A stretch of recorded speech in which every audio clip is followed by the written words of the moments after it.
welcome back to our channel. So today we are going to complete one of the most important chapter of biology. ये जो series है that is आगाज series start by me. Next अगर हम बात करें तो physics में टोटल 28 चैप्टर्स है, इसकी मैंने डिटेल्ड वीडियो बना दी है. उसके अलावा केमिस्ट्री में टोटल 21 चैप्टर्स हैं और बायोलॉजी में टोटल 32 चैप्टर्स हैं. अगर हम बात करते हैं कि बायोलॉजी में मैंने क्या क्या कंप्लीट करा दिया that is from my and, तो हमने इवोल्यूशन, कॉकरोच, बायोलॉजिकल क्लासिफिकेशन ये टॉपिक कंप्लीट कर लिए हैं. Apart from that upcoming lectures क्या क्या आने वाले हैं. मॉलिक्यूलर बेसिस में सिर्फ 2 टॉपिक रह रहे हैं हमारे, और आपका जो मॉलिक्यूलर बेसिस है 2 टॉपिक के बाद ये भी कंप्लीट हो जाएगा. नेक्स्ट इस मंथ में आपको principle of inheritance and variation के चैप्टर देखने को मिलेगा, फ्रॉग देखने को मिलेगा, एनाटॉमी ऑफ फ्लावरिंग प्लांट देखने को मिलेगा और इकोलॉजी देखने को मिलेगी. अगर हम अगली बात करें तो कम्युनिटी पोस्ट पे डेली एट 7 PM मैं क्विज राउंड करती हूँ जिसमें बायोलॉजी के 20-25 क्वेश्चंस होते हैं. तो 7 PM पे डेली आप उन क्विज का आंसर्स करें. 8 बजे भी आंसर कर सकते हैं. मेरे कहने का मतलब ये नहीं है कि आप पूरा दिन फोन लिए बैठे रहें. 7 PM बोला है तो 8 PM तक सारे क्वेश्चंस मैं अपलोड कर देती हूँ 22-25, या जब भी आप मेरा लेक्चर देखते हैं उसके बाद वो क्वेश्चन सॉल्व कर सकते हैं. क्वेश्चन जो है that is not a random wise. हम इवोल्यूशन चैप्टर के क्वेश्चन कम्युनिटी पोस्ट पे कर चुके हैं और उसके बाद अब हमने जो क्वेश्चन स्टार्ट किए हैं that is of molecular basis of inheritance, जिसमें we are going to complete 100 to 120 questions, या हो सकता है 100 to 150 questions of molecular basis of inheritance. तो चलिए जो आज का जो अपना बहुत अच्छा चैप्टर है उसे फटाफट से स्टार्ट करते हैं. So what is today's chapter that is your principle of inheritance and variation. उसके बाद हमारी जेनेटिक्स की यूनिट जो है कंप्लीट हो जाएगी. So let's start the chapter. Principle of inheritance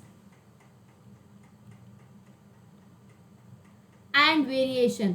next अगर हम बात करें तो इसका जो पार्ट 1 है वो मैंने ऑलरेडी अपलोड कर दिया है. ये आपका जो होने वाला है that is going to be a part 2. Part 1 में टर्मिनोलॉजी है, उसे देखकर आना. उसके बाद ये जो पार्ट 2 है इसे स्टार्ट करेंगे जिसमें हम सारे प्रिंसिपल ऑफ इनहेरिटेंस. पार्ट 2 में हम किसके बारे में we are going to talk about Mendel साहब के बारे में इसमें हम बात करेंगे. तो फटाफट से स्टार्ट करते हैं. What is Mendel law of inheritance? Mendel law of inheritance. ठीक है, 7 years तक मेंडल लॉ ऑफ इनहेरिटेंस मतलब ये एक्सपेरिमेंट जो है वो चला था. कब आए थे that is in mid 19th century. Next अगर हम बात करें तो हम ये जो एक्सपेरिमेंट की बात कर रहे हैं कि जो एक्सपेरिमेंट है आपका 1856 से 1863 7 इयर्स तक जो एक्सपेरिमेंट चला था वो एक्सपेरिमेंट का नाम क्या है. So the experiment name is hybridisation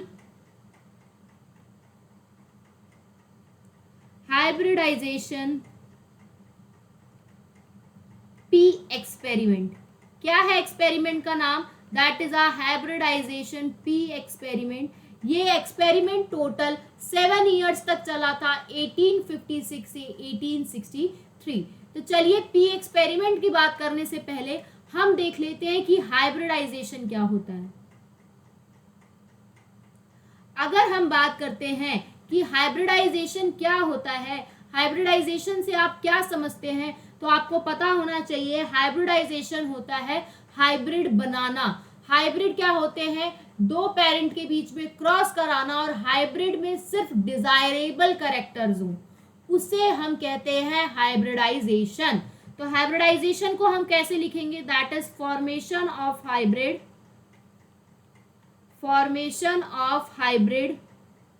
ऐसा हाइब्रिड जिसके पास सिर्फ डिजायरेबल कैरेक्टर्स हो, वो कैरेक्टर्स जो हमें चाहिए. हैविंग डिजायरेबल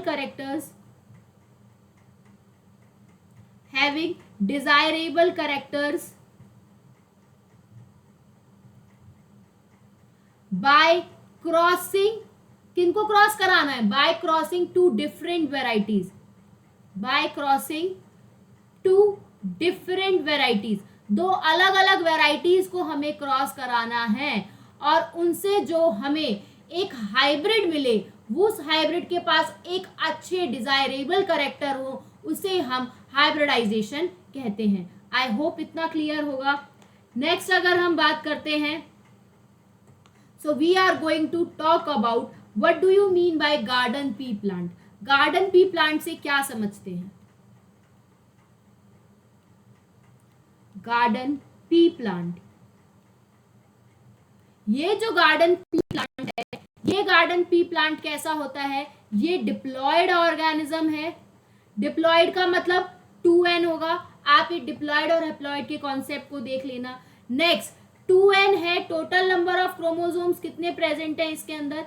इसके अंदर टोटल 14 क्रोमोसोम्स होते हैं। कितने क्रोमोसोम्स होते हैं? 14 क्रोमोसोम होते हैं। ठीक है। नेक्स्ट अब क्वेश्चन आता है कि हमने गार्डन पी प्लांट ही चूज क्यों किया?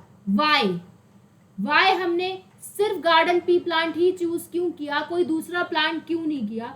क्योंकि इस प्लांट की पहली बात प्योर वेराइटीज अवेलेबल थी। Pure varieties are available. इस प्लांट की हमारे पास प्योर वेराइटीज जो थी वो अवेलेबल थी।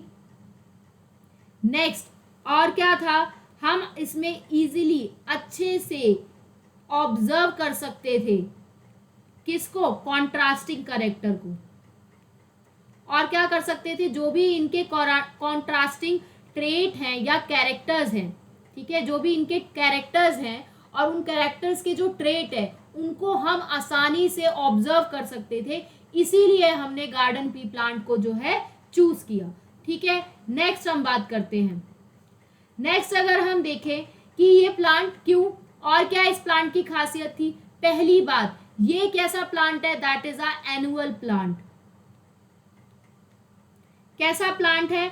एनुअल प्लांट है। मतलब इसकी जो लाइफ स्पैन है वो कब तक चलेगी? 3 से 4 मंथ। कब तक चलेगी? 3 से 4 मंथ। नेक्स्ट, ये प्लांट कैसा है? ये प्लांट जो है बाइसेक्सुअल प्लांट है। बाइसेक्सुअल मतलब मेल और फीमेल रिप्रोडक्टिव सिस्टम एक ही स्पीशीज में प्रेजेंट है। नेक्स्ट, अगर बाइसेक्सुअल प्लांट है, अगर मेल और फीमेल एक ही के अंदर है, तो सेल्फ पॉलिनेशन कर सकता है कि नहीं कर सकता? हाँ, सेल्फ पॉलिनेशन कर सकता है, खुद कर सकता है। सेल्फ पॉलिनेशन कैसे हो सकती है? That is naturally. वहीं अगर हम बात करें क्रॉस पॉलिनेशन की, तो क्रॉस पॉलिनेशन करा सकते हैं। हाँ, क्रॉस पॉलिनेशन भी करा सकते हैं। कैसे कराएंगे उसके प्रोसेस जो है हम आगे पढ़ेंगे, लेकिन हम फिर भी बात करते हैं कि क्रॉस पॉलिनेशन कैसे हो सकती है। That is done by artificially. और क्रॉस पॉलिनेशन के लिए हमें क्या करना पड़ते हैं? 2 स्टेप्स करने पड़ते हैं। एक होता है आपका इमैस्कुलेशन, जिसमें इमैस्कुलेशन मतलब हम मेल रिप्रोडक्टिव पार्ट को रिमूव करते हैं, that is removal of anther. और दूसरा होता है बैगिंग। इन दोनों प्रोसेस से हम क्रॉस पॉलिनेशन करा सकते हैं, वो भी आर्टिफिशियली। और वो प्लांट खुद क्या कर सकता है? That is done a self pollination.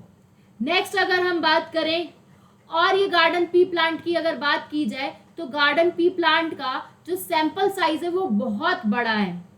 ठीक है, that is P plant have a large sample size. कैसा सैंपल साइज है? बहुत बड़ा सैंपल साइज है, लार्ज सैंपल साइज। ठीक है। नेक्स्ट अगर हम बात करें, ठीक है, इतना हो गया कि हमें मेंडल ने गार्डन पी प्लांट क्यों यूज किया। पहला, प्योर वेराइटीज होनी चाहिए, वो इसकी अवेलेबल थी इजीली। जो भी कॉन्ट्रास्टिंग ट्रेट्स थे उनको हम देख पा रहे थे। नेक्स्ट, ये प्लांट कैसा था? एनुअल प्लांट था। दूसरा, बाइसेक्सुअल था। ठीक है, बाइसेक्सुअल में सेल्फ पॉलिनेशन खुद कर सकता है, क्रॉस पॉलिनेशन हम करा सकते हैं। कैसे? इमैस्कुलेशन और बैगिंग से। उसके अलावा पी प्लांट का जो है सैंपल साइज लार्ज कलेक्ट कर सकते हैं। नेक्स्ट अगर हम बात करें कि कि मेंडल ने यहाँ पे जो बात की है किसके बारे में, प्योर वेराइटीज के बारे में, वो क्या है, दैट इज मेंडल ने जो कंडक्ट कराया है आर्टिफिशियल हाइब्रिडाइजेशन, आर्टिफिशियल हाइब्रिडाइजेशन। ये जो मेंडल ने आर्टिफिशियल हाइब्रिडाइजेशन कराया है, ये इन्होंने कैसे कराया था? अगर उसी आर्टिफिशियल हाइब्रिडाइजेशन की बात करें तो उन्होंने कैसे कराया था? By using true breeding line. क्या यूज किया था उन्होंने? ट्रू ब्रीडिंग लाइन यूज की थी। अब ये ट्रू ब्रीडिंग लाइन क्या होती है? अब क्वेश्चन आता है कि मैम ये ट्रू ब्रीडिंग लाइन क्या होती है? अगर हम बात करते हैं ट्रू ब्रीडिंग लाइन की, तो ट्रू ब्रीडिंग लाइन होती है वो लाइन दैट हैव अंडरगॉन, ऐसी line, true breeding line that have undergo continued self pollination. मतलब बार बार सेल्फ पॉलिनेशन करा रहे हैं हम क्या करा रहे हैं? हम बार बार सेल्फ पॉलिनेशन करा रहे हैं, बार बार सेल्फ पॉलिनेशन उसके अंदर खुद हो रही है, नेचुरली होगी, उसके बाद भी वो क्या शो कर रहे हैं? They are showing that stable trait inheritance. क्या शो कर रहे हैं? They are showing that stable trait inheritance. क्या शो कर रहे हैं? स्टेबल ट्रेट इनहेरिटेंस शो कर रहे हैं। And expression for several generation, and expression for several generation. Is it clear to everyone कि सेल्फ पॉलिनेशन बार बार होने के बावजूद भी वो जो ट्रेट इनहेरिटेंस आ रहा है वो स्टेबल है और वो बार बार सेवरल जनरेशन तक उसी चीज को एक्सप्रेस कर रहे हैं। फॉर एग्जाम्पल, अगर आपने true breeding line capital T और इसको क्रॉस कराया कैपिटल टी से, तो आपको रिजल्ट में सिर्फ कैपिटल टी मिलेगा। तो यही होती है ट्रू ब्रीडिंग लाइन। इसे जब आप दोबारा क्रॉस कराओगे तो यहां से भी फिर कैपिटल टी आएगा। तो ये कैसा ट्रेट इनहेरिटेंस आ रहा है? This is showing a stable trait inheritance. Stable trait inheritance कैसा इनहेरिटेंस है? ये स्टेबल ट्रेट। वही आपको बार बार कैपिटल टी देखने को मिल रहा है और उसी का एक्सप्रेशन देखने को मिल रहा है। Is it clear to everyone? Next अगर हम बात करते हैं, मेंडल ने कितनी वैरायटीज सेलेक्ट की थी?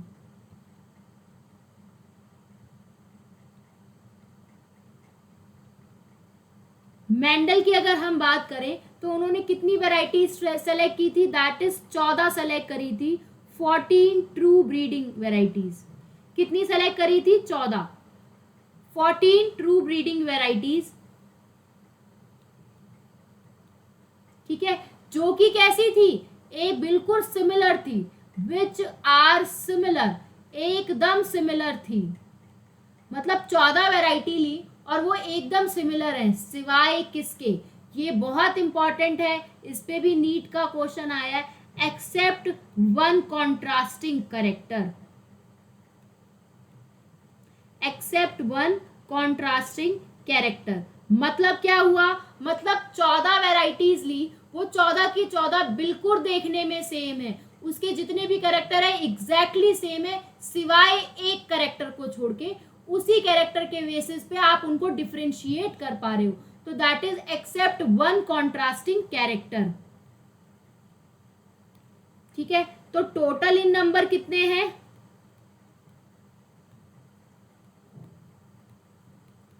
14।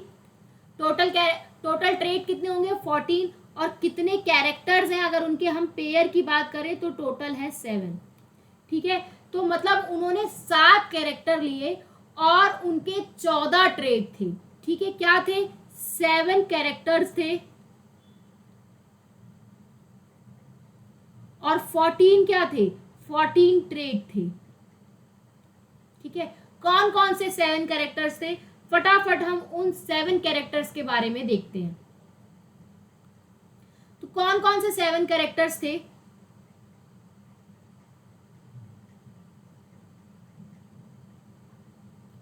ठीक है, यहां पे हमें उन 7 कैरेक्टर्स को लिखना है। और 14 ट्रेट्स लिखने हैं। ट्रेट जो होता है वो दो तरीके से हो सकता है, या तो डोमिनेंट या रिसेसिव। ज्यादा देखने को मिल रहा है तो डोमिनेंट, कम देखने को मिल रहा है तो रिसेसिव। ठीक है, कौन कौन से कैरेक्टर्स थे? पहला, सीड की शेप क्या है। दूसरा, सीड का कलर क्या है।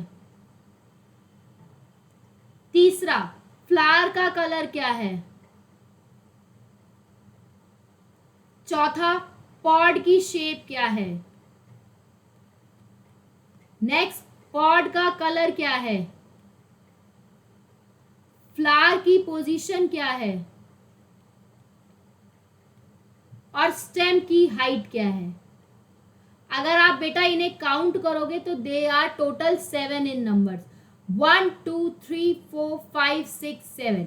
ठीक है, अब इनके हमें ट्रेट लिखने हैं, कौन सा डोमिनेंट है कौन सा रिसेसिव है।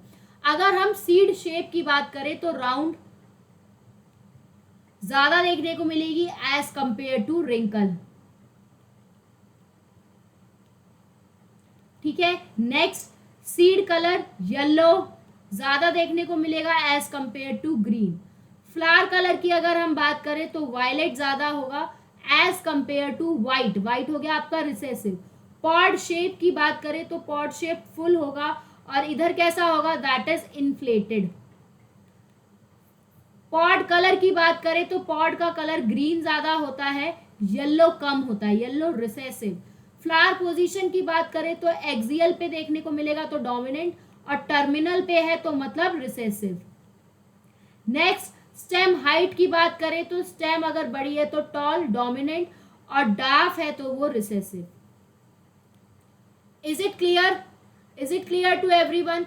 टोटल 7 कैरेक्टर्स हैं और इन 7 को कहोगे तो टोटल कितने ट्रेट्स निकल आ जाएंगे, that they are 14 traits and 7 characters. Is it clear to everyone? Shall be move to the another slide. यहां से आप इसका स्क्रीनशॉट ले सकते हैं, देख सकते हैं, और हम अगली स्लाइड पे मूव करते हैं। नेक्स्ट हम देखते हैं कि कौन सा क्रोमोसोम पे डिपेंड है, कौन सा है जो क्रोमोसोम पे प्रेजेंट है।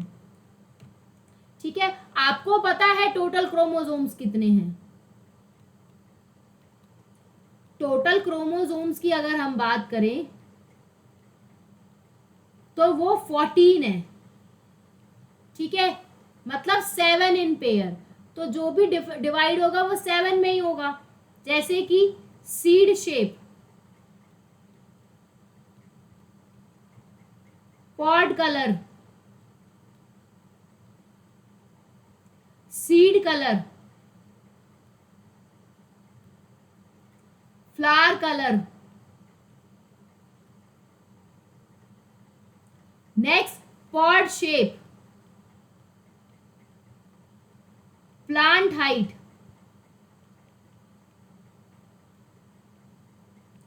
और फ्लावर पोजीशन। तो इनके बारे में करते हैं बात। इनके आप क्रोमोसोम्स ड्रॉ करिए।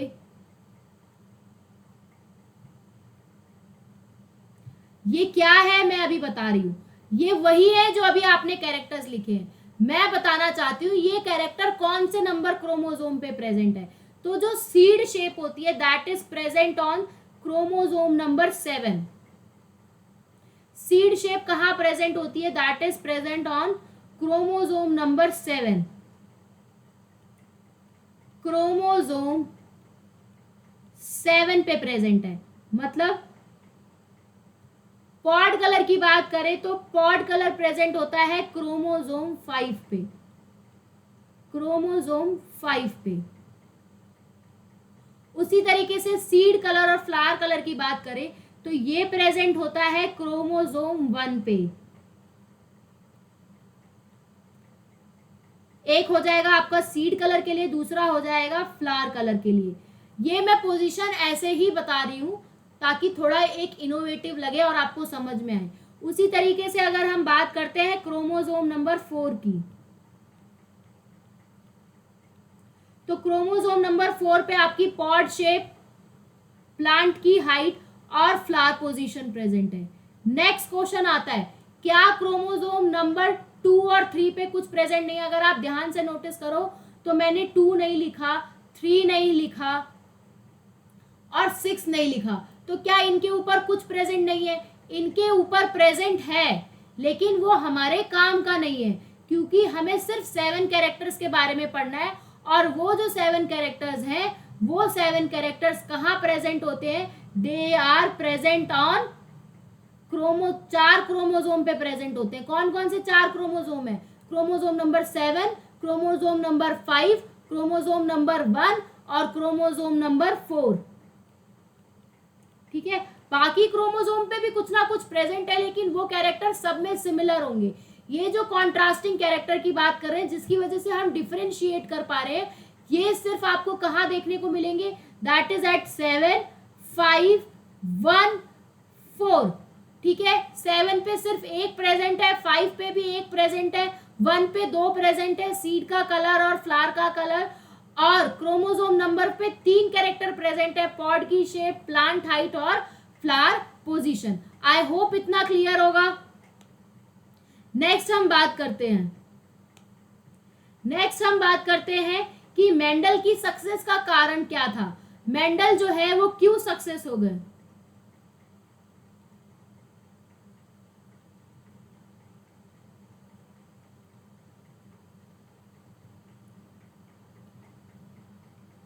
मेंडल जो है वो उनकी सक्सेस क्यों हुई, क्या कारण था? पहली बात, उन्होंने यहाँ पे किसका यूज किया था? He use mathematic logic and statistical analysis. Use mathematical logics and statistical analysis. Next, जिसकी वजह से अगर आप बायोलॉजी में मैथमेटिक्स यूज कर दोगे, स्टैटिस्टिकल एनालिसिस यूज करोगे, तो that will create a problem in biology. तो स्टार्टिंग में मेंडल जरूर है सक्सेस हो गए थे, लेकिन उन्होंने मैथमेटिक्स को यूज किया था, स्टैटिक्स को यूज किया था, तो बहुत ज्यादा जो साइंटिस्ट थे उन्होंने इस कॉन्सेप्ट को एक्सेप्ट नहीं किया था, क्योंकि उन्होंने बायोलॉजी के अंदर मैथमेटिक्स का यूज किया था। ठीक है, इसी वजह से आपको भी जेनेटिक्स पसंद नहीं आती, क्योंकि उसमें थोड़ी मैथमेटिक्स आ जाती है। लेकिन मैं इस वीडियो में यहाँ के हर लेक्चर में एक एक छोटी से छोटी चीज एक्सप्लेन करूंगी, सो दैट आपको ये टॉपिक जो है अच्छे से क्लियर हो जाए। नेक्स्ट हम बात करें और क्या सक्सेस का कारण था। उनका जो भी रिजल्ट था, मतलब जो भी उनके रिजल्ट थे, उन्होंने वो सारे रिजल्ट जो है वो प्रूव किए थे बाय डूइंग एक्सपेरिमेंट। सारे एक्सपेरिमेंट से प्रूव किए थे। ऐसा ही नहीं है कि हवा में बता दिया था, उन्होंने बकायदा एक्सपेरिमेंट किया था और अपने रिजल्ट को प्रूव किया था। और भी कारण है जिसकी वजह से मेंडल सक्सेस थे। उन्होंने सारे एक्सपेरिमेंट का kept all record of his experiment, मतलब जितने भी उन्होंने एक्सपेरिमेंट किए थे उन्होंने सबका रिकॉर्ड रखा था। अब आपको ये तो पता चल गया कि उन्होंने 7 इयर्स तक काम किया, 1856 से लेके 1863 तक। क्या उन्हें सक्सेस तुरंत मिल गई थी? नहीं, 7 इयर्स का काम था। तो जैसे जैसे एक्सपेरिमेंट कर रही थी, जब उसमें कुछ कमी आ रही थी तो वो उसके रिकॉर्ड रख रहे थे, ताकि नेक्स्ट टाइम जब वो एक्सपेरिमेंट करे तो वो कमी ना आए। ठीक है, इसीलिए एक्सपेरिमेंट इतना लंबा चला था। नेक्स्ट अगर हम बात करें, और उन्होंने क्या बताया था कि उन्होंने अपने एक्सपेरिमेंट से ये प्रूव किया था, बाय डूइंग एक्सपेरिमेंट, ये प्रूव किया था कि जो भी एक्सपेरिमेंट से उन्होंने प्रूव किया था कि वो जो भी आइडिया सोच रहे हैं वो सिर्फ अनसब्सटेन्ड आइडिया नहीं है, सिर्फ दिमाग का ख्याली पुलाव नहीं है, बकायदा प्रेजेंट है। ठीक है, by doing experiment he proved that his ideas were not just unsubstained ideas.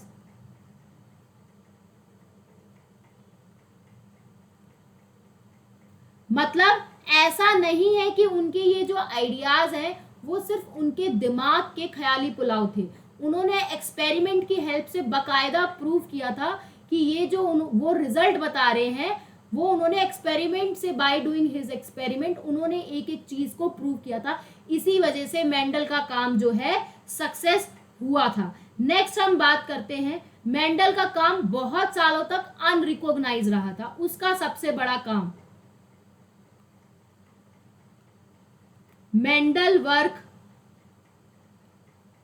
Unrecognised, बहुत सालों तक उनके काम को कोई पहचान नहीं मिली।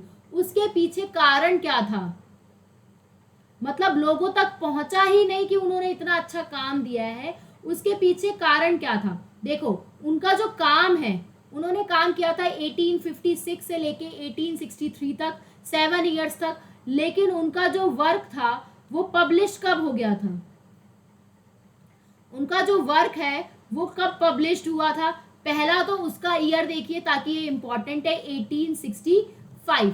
नेक्स्ट अगर हम बात करें, उनका काम जो है वो अनरिकॉग्नाइज्ड कब तक रहा था?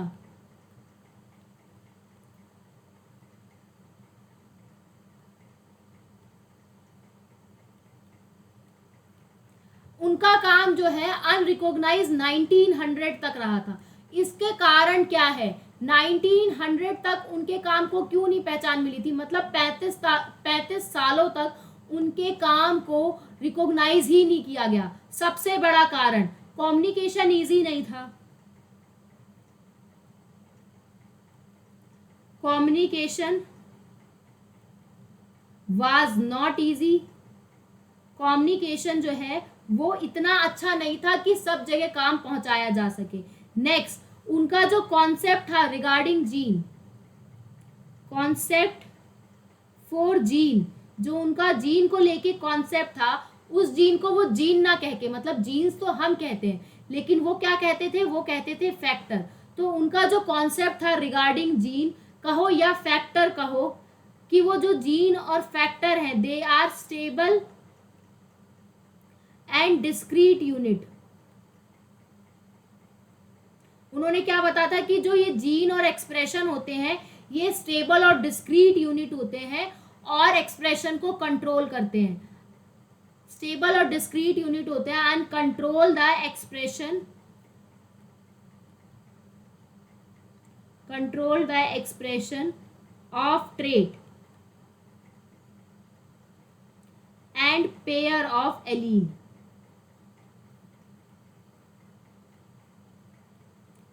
And pair of allele. तो मतलब जो उनका कॉन्सेप्ट था रिगार्डिंग जीन फैक्टर के रिगार्डिंग, जो भी कॉन्सेप्ट था कि जो जीन और फैक्टर होते हैं वो स्टेबल है, डिस्क्रीट यूनिट है, ट्रेट के एक्सप्रेशन को कंट्रोल कर रहे हैं, पेयर ऑफ एलील में प्रेजेंट होते हैं, वो एक कॉन्सेप्ट को कोई नहीं समझ पा रहा था। ठीक है, और उन्होंने क्या बताया था कि ये जो भी है पेयर ऑफ एलील जो है, पेयर ऑफ एलील जो है, इसको यहां से हटा देती हूं। ठीक है, और उन्होंने क्या बताया था कि ये जो पेयर ऑफ एलील हैं ये आपस में ब्लेंड नहीं करेंगे, did not blend to each other, मतलब मिक्स नहीं होंगे, घुलेंगे नहीं, ब्लेंड ईच अदर। मतलब ऐसा नहीं है कि आपने एक टॉल प्लांट लिया है और एक डॉफ प्लांट लिया है, एक बहुत बड़ा प्लांट लिया है और एक छोटा प्लांट लिया है और आपको रिजल्ट में मीडियम प्लांट देखने को मिल रहे हैं। ऐसा उन्होंने कहा था, ऐसा नहीं होगा। एलील जो है ब्लेंडिंग नहीं शो करेंगे, did not blend each other. तो ये जो कॉन्सेप्ट था वाज नॉट एक्सेप्टेड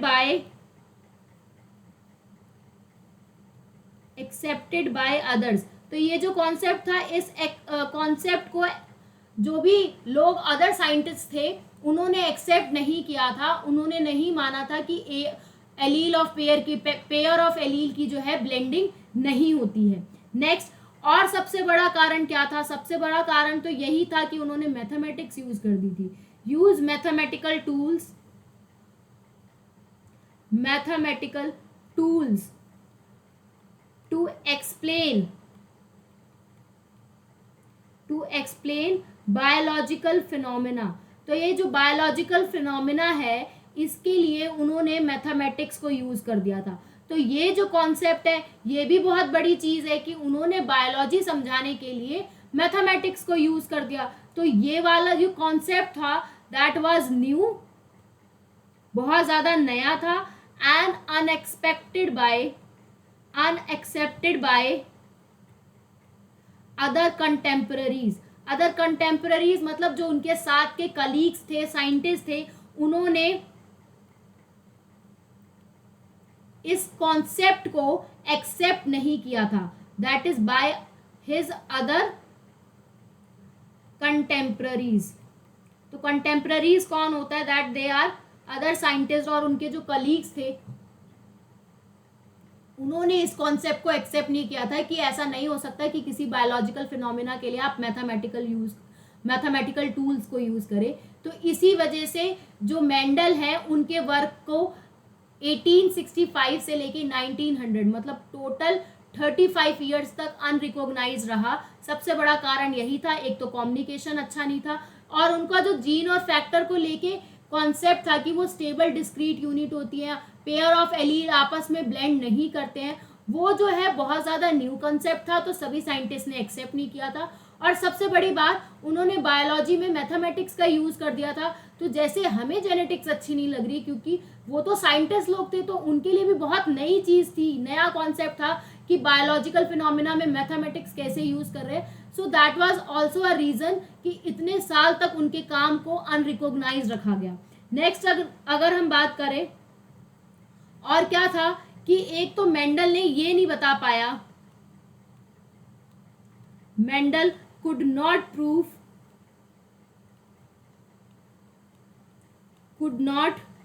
provide, उन्होंने कोई प्रूफ नहीं दे पाया, ना ही बता पाया, ना ही वो प्रोवाइड करा पाया कि जो फैक्टर है या जीन है जिसकी वो बात कर रहे हैं, जो भी जीन है या जो फैक्टर है जिसकी वो बात कर रहे हैं, वो कहाँ है, किसके बने हुए हैं। तो Mendel could not provide any physical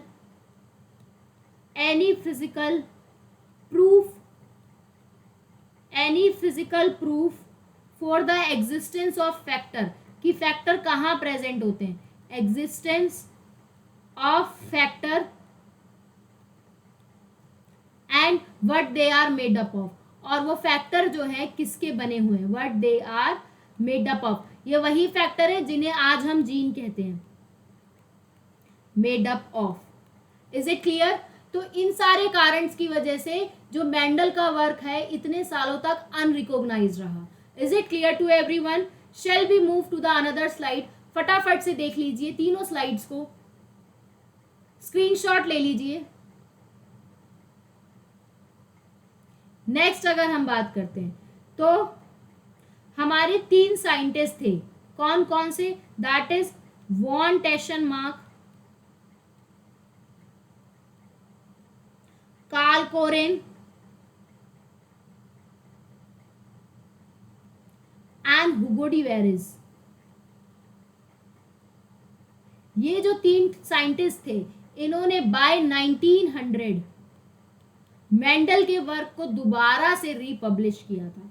that is republished Mendel work. ये इसके बारे में जो मैं बता रही हूँ कि ये जो मेंडल के काम को मैंने ये सारा कॉन्सेप्ट जो है एक जगह सम अप कर दिया। अगर आप एनसीईआरटी की बात करें तो एनसीईआरटी के 1st से 2nd पेज पे आपका ये इसके बारे में लिखा हुआ है। इसके बाद इसके बारे में क्रोमोसोमल थ्योरी ऑफ इनहेरिटेंस में लिखा है। तो मैंने जितनी भी चीज़ें थी कि मेंडल ने पी प्लांट क्यों यूज़ किया, क्या ट्रू ब्रीडिंग वेराइटीज़ होती है, आर्टिफिशियल हाइब्रिडाइजेशन क्या होता है, इसके बाद मेंडल का काम क्यों सक्सेसफुल रहा, मेंडल ने क्यों गार्डन पी प्लांट यूज़ करा, और मेंडल का काम अनरिकॉग्नाइज इतने सालों तक क्यों नहीं पहचान मिली मेंडल के काम को, उन सब के रीजंस के बारे में एक जगह बता दिया है। और कौन से 3 साइंटिस्ट थे जिन्होंने दोबारा से मेंडल के वर्क को रिपब्लिश करा, उसके बारे में बता दिया है। So this is all the video about the Mendel law of inheritance. इसके बाद जो नेक्स्ट टॉपिक है, in that concept we are going to discuss about monohybrid cross और डाईहाइब्रिड क्रॉस। वो पढ़ेंगे क्या होता है, और यहाँ का जो टॉपिक था यहीं पे एंड अप होता है। See you in the next video, stay tune with our channel, और बाकी जो लिंक है आपको डिस्क्रिप्शन बॉक्स पे मिल जाएंगे। Thank you so much everyone.